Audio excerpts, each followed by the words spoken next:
Some people think that if you're making a six-figure salary as a software engineer, that you're super comfortable, you're flying first class, you have a super nice car, and that's a drastic change in your life. Today we're going to be seeing how true that is. Today's going to be a fun video about me showing you what a six-figure salary looks like month to month, before tax and all of my expenses, and then after tax, after all of my expenses.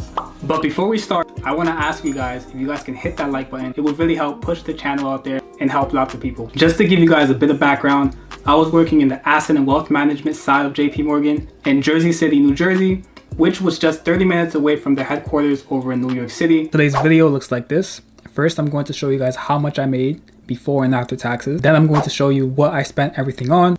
And third, I'm going to show you guys how I felt about making six figures. So yearly, I was making $115,000 a year with a bonus of $5,000. So my total compensation was $120,000 a year. What that looked like on a month-to-month basis was every month I made $9,583. And I was left after taxes every single month with $6,616. So the salary was set at $115,000. You can't really change that unless you work for a few years and get a promotion up to the next rank.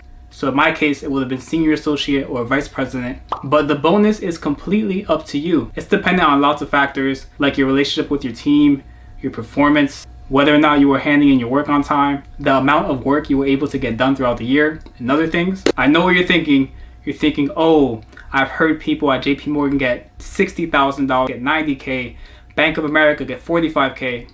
And that's true. But unfortunately, that's not for the software engineers, that's for the finance guys.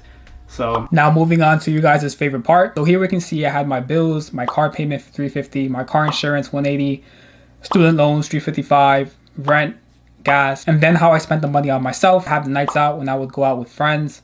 I have the eating out, and then I have the subscriptions I had like Netflix, etc., etc. So in total, I had $2,385 in expenses monthly. So I think my biggest expense was probably the food. Like I would always eat out. I would always get food delivered to my house, right? Me and this one friend had this thing where every week we would try out a new restaurant. So since I was in Jersey City, which is right across New York, right next to the waterfront, the prices of these restaurants are pretty expensive. Like some meals would cost $50, $60, $40. So moving on to my other expenses, here I have my down payment for my car. And around the time after I quit, I started traveling the world. I went to around 11 countries or so. And I know that's a big expense, but I don't regret it one bit. In fact, if I can do it over again, I would. And I'm probably going to do something similar in the future.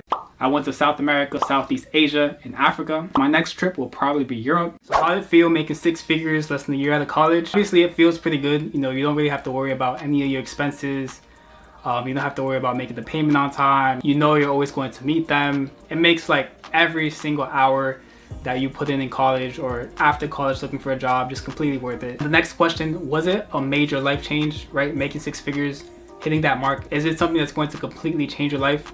I would say for the most part, not completely, right? I'm still eating at the same places. I'm still hanging out at the same places. I'm still buying the same clothes. So I would just say the mental peace you have from not having to worry about your bills all the time is probably the biggest thing. I'm gonna be posting lots of more content related to software engineering. Like if I was to learn coding, how would I do it again? Some of the best job hunting strategies I have found. So make sure you hit that subscribe button, like this video, and again, thanks for watching.